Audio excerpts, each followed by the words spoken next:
O Senhor esteja convosco. Ele está no meio de nós.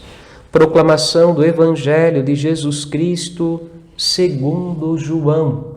Glória a vós, Senhor.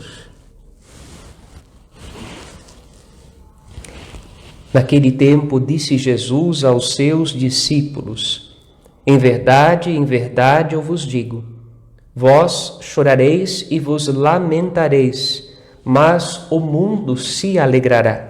Vós ficareis tristes, mas a vossa tristeza se transformará em alegria. A mulher, quando deve dar à luz, fica angustiada porque chegou a sua hora, mas depois que a criança nasceu, ela já não se lembra dos sofrimentos, por causa da alegria de um homem ter vindo ao mundo. Também vós agora sentis a tristeza, mas eu hei de ver-vos novamente, e o vosso coração se alegrará. E ninguém vos poderá tirar a vossa alegria.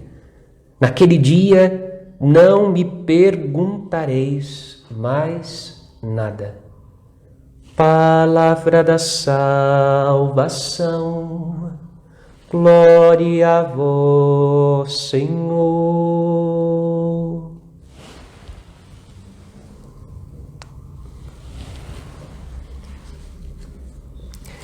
Irmãos queridos, minhas queridas irmãs, a palavra de Deus dispensa apresentações.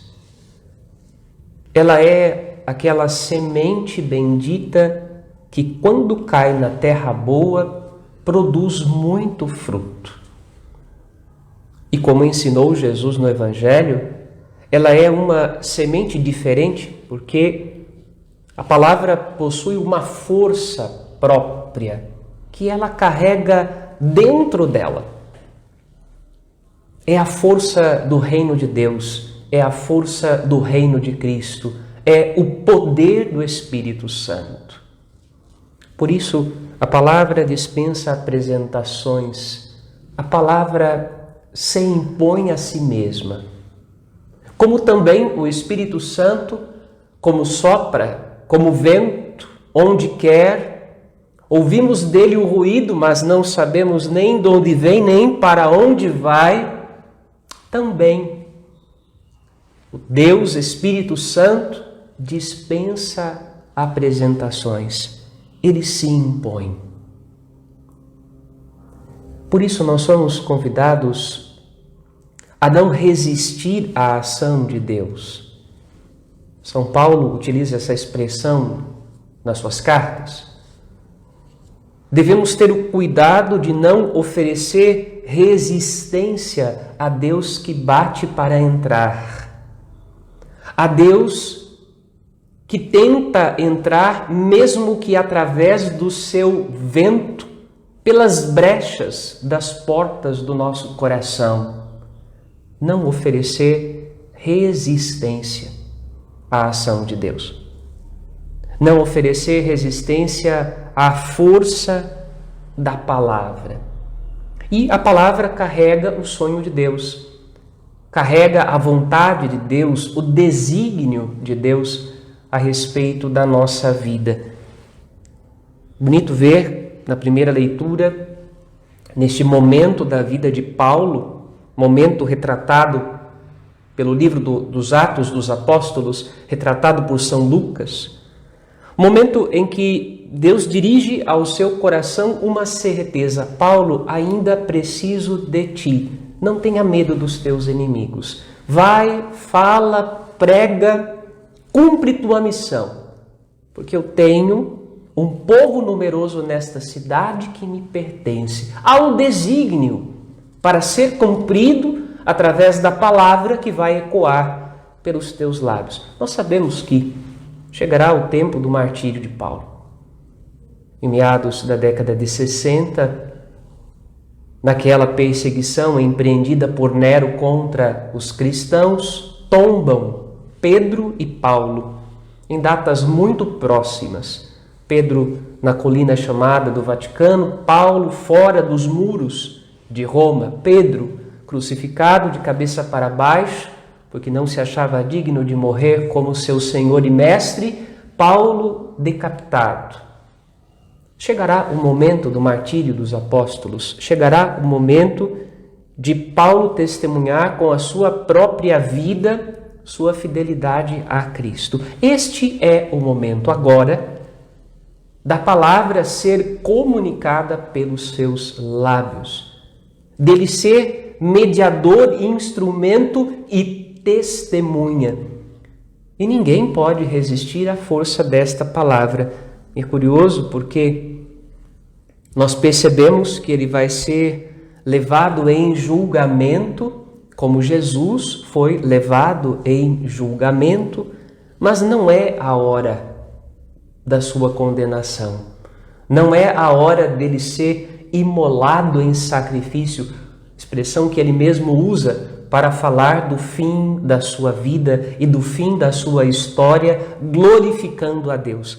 Ainda é necessário que a palavra de Deus, através dos seus lábios e do seu exemplo, chegue a muitos recantos, chegue ao coração de muitos. Como eu havia dito logo no início desta homilia, a palavra se impõe a si mesma. Ela tem uma força própria. Ela move os corações que estão disponíveis para ela. Quando ela cai em terra boa, não há quem impeça a semente da palavra de desabrochar, de mover-se, de manifestar-se, de manifestar a força de Deus, mesmo no coração daqueles que aparentemente, aos olhos do mundo, podem até ser maus, podem não fazer parte do grupo da gente, mas se o coração deles é sincero, Deus está em busca dos corações sinceros. Deus está em busca dos corações humildes. Deus está em busca, como diria Jesus, no Monte das Bem-aventuranças, Deus vai ao encontro daqueles que estão chorando para enxugar-lhes as lágrimas, para consolá-los. Deus vai ao encontro dos aflitos para lhes aliviar o fardo da vida. Deus vai ao encontro dos pecadores para comunicar-lhes o perdão. Deus vai ao encontro daqueles que têm fome e sede de Deus, justamente para que neles se manifeste o poder e a força do Senhor. Este é o desejo de Deus, chegar àqueles que estão disponíveis para acolhê-lo. Por isso, então, ouvindo também o Evangelho da boca de Jesus, Jesus sabe que nós temos muitas perguntas cujas respostas somente Ele pode dar. A muitas perguntas Ele deu respostas aos seus discípulos e, escutando estas respostas no Evangelho, nós temos de fato um caminho bem-aventurado, um caminho abençoado para conduzir a nossa vida segundo a palavra e o exemplo de Jesus que nos foram transmitidos pelos apóstolos. Mas Jesus sabe que é verdade, em cada tempo da vida do mundo, muitos são os nossos questionamentos, especialmente diante do sofrimento, diante da tristeza que vez por outra toma o nosso coração, diante do desalento, do cansaço, do desânimo, esse tempo que a gente está vivendo, tempo de pandemia, de epidemia, tem tantas coisas que desgostam o nosso coração e quantas vezes, você que me ouve, eu também, quantas vezes olhamos para o céu e falamos: Senhor, por quê? Para quê? Até quando dura tudo isso? São as nossas perguntas. E Jesus sabe que nós temos muitas perguntas. E Ele também sabe que tem algumas perguntas que somente Ele pode responder.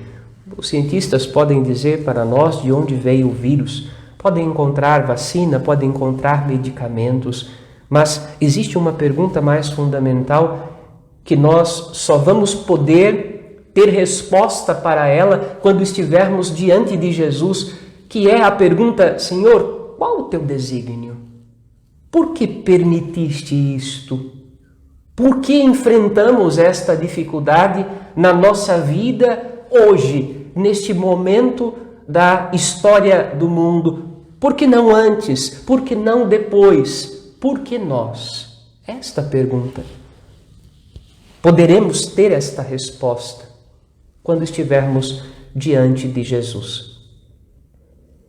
E quando nós olhamos na história da salvação, a gente vê que as mesmas experiências acompanharam a vida dos santos. Por exemplo, Nossa Senhora poderia ter perguntado, poderia, não fez, pelo menos a Escritura não diz que fez, mas ela poderia ter perguntado para Deus: Senhor, estou para dar à luz, e não há casa que me acolha em Belém.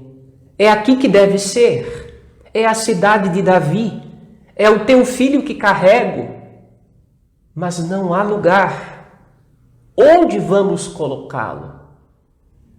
Por que permites que teu filho passe esta necessidade, se ele é o Santo, o Filho de Deus, feito homem, o Salvador da humanidade, o Rei dos reis e o Senhor dos senhores? Por que este sofrimento? A mesma pergunta Maria poderia ter feito quando viu seu filho flagelado por seus algozes momentos antes da crucifixão. Por que tanto sofrimento? Até quando vais suportar tudo isso sob teus ombros? Os flagelos, os escarros, as blasfêmias, o desrespeito humano? Até onde vais? O que queres com tudo isso? Esta pergunta poderia ter sido feita por Maria. Poderia ter sido feita por cada um dos discípulos de Jesus, que viram diante de seus olhos situações incompreensíveis e para eles, por um momento, sem o dom do Espírito Santo, a cruz era incompreensível. A cruz amedrontava, a cruz desalentava. Os discípulos que estavam caminhando para a aldeia de Emaús estavam cabisbaixos, desanimados, desfalecidos, desprovidos de esperança, talvez até tomados por uma certa incredulidade. Mas Jesus vai ao encontro do coração deles. Esta é a nossa esperança. Esta é a palavra que o Espírito Santo transmite ao nosso coração. Quando eu for até você, quando eu vier ao teu encontro, não haverá mais perguntas, porque a minha presença te saciará. Esta é a palavra que brota do coração de Cristo para o coração da igreja. E esta é a prece que fazemos pela graça do Espírito Santo para nós hoje. Vem, Senhor, vem ao encontro de cada um de nós. Sim, sabemos, virás. Virás no fim da minha vida, virás no fim do mundo, em tua segunda vinda, em tua parousia. Sabemos que isto vai acontecer, mas vem hoje, vem agora, vem ao meu coração, pela graça do teu Espírito, saciar a minha alma da tua presença, para que eu possa descansar em ti, para que não haja tristeza, para que a tristeza dê lugar à alegria, e para que já não haja mais necessidade alguma de perguntar, porque tua própria presença será a melhor resposta. Espírito Santo de Deus, dá-nos a experiência da presença de Cristo no meio de nós. Amém.